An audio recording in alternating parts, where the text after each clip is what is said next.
Military camouflage is the use of camouflage by a military force to protect personnel and equipment from observation by enemy forces. What comes to mind when we think of cargo pants? Are those camouflage cargo pants? This is how everyone has broadly and, dare we say, wisely recognized this pattern. This pattern was not created by the fashion industry, but rather was modified by it. But do you know how it came to be in the first place? Curious to know? Let's find out. Camouflage has been used in some form or another since the beginning of human civilization. Hunters in prehistoric times affixed grass, leaves, and small tree branches to their body or clothing to blend in with nature. When hostilities broke out, small-scale tribals began to use the same notion as their uniforms to camouflage and conceal from their opponents in the wild. Camouflage, however, lost strategic value for many centuries, as most conflicts and wars were fought in open fields with swords and spears. During the time of colonization and territorial battles, armies and governments realized the need of camouflage techniques when on the ground, particularly near woodlands. During the 19th century, British military forces in India selected the color khaki for their soldiers' uniforms. In the 1980s, khaki uniforms became the norm for British forces. But hold on, before we proceed, we must first take a step back. During the World Wars, German, French, and other soldiers used camouflage paint to conceal themselves from tanks and bunkers. The French military pioneered the use of camouflage in warfare in 1920, and other armies quickly followed suit. Camouflage paint was used to conceal combat military vehicles. Camouflage was reintroduced as a military uniform during this period. As the use of camouflage cloth became increasingly prevalent, armies began to face new challenges on the battlefield. They were unable to distinguish between allies and opponents because everyone wore the same uniform and camouflage. During World War II, US forces ceased wearing camouflage except for their helmets. The United States did the same until the Korean War, with the exception of the Vietnam and Gulf Wars, where camouflage suits were widely used. Camouflage material first appeared in civilian clothing in the late 1960s. However, the fashion faded for a few years before making a resurgence as a street style in the 1980s. Camouflage material made its way into civilian markets in the 1990s. This print first appeared on sports jackets, dresses, and skirts. Designers such as John Galliano, Anna Sui, and Rei Kawakubo later used camouflage fabric in their collections. Camouflage clothing was seen in both military and civilian wardrobes by the 21st century.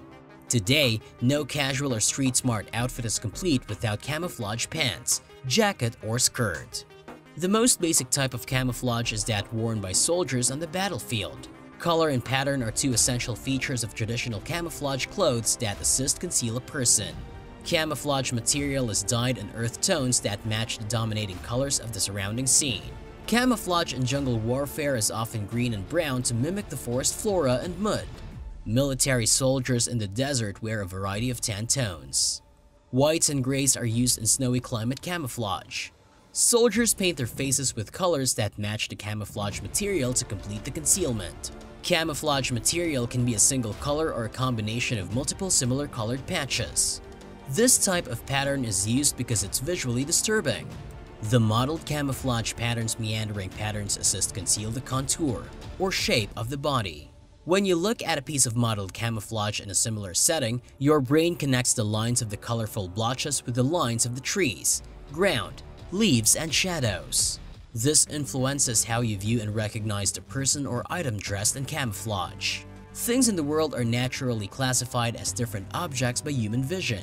When you gaze at a situation, your eyes and other senses acquire a massive amount of information. Your brain must break down this information into component bits in order for your consciousness to make any sense of it. A tree is perceived by your brain when it sees a long vertical expanse of brown with green spots connecting to it. And you sense a forest when your brain perceives many individual trees in a given region. When interpreting visual information, your brain is constantly looking for continuity. Consider a 12-block stack. When all of the blocks are red, you interpret the pile as a single entity. If the bottom 6 blocks are red and the top 6 blocks are red, the pile may appear to be two independent units, a stack of blue blocks on top of a stack of red blocks. And if you randomly mix blue and red blocks together, they would not be grouped into colored units at all. We prefer to distinguish something as a separate entity if it has one continuous color. Therefore, wearing a single color is much more likely to make a person stand out than wearing a jumble of hues. The jumble of colors and camouflage material is perceived as many small items that are components of the surrounding flora in the jungle. In this way, patchy camouflage allows people to remain hidden even when they are in plain sight. When you spot a camouflaged individual, he sticks out, and it seems strange that you didn't notice him earlier. This is due to the fact that your brain is now processing the visual picture differently, looking for a single person. Of course, camouflage is not simply employed to conceal people. In the following section, we'll look at how military forces use camouflage on a wider scale to conceal fortifications and heavy equipment. Individual troop concealment is frequently of secondary relevance in modern warfare. Since World War I, opposing troops have employed aircraft to locate one another in the air. Ground forces must deploy larger-scale camouflage to conceal equipment and fortifications from these eyes in the sky. Since World War II, nearly all US military equipment has been painted in dark green and brown to blend in with natural flora.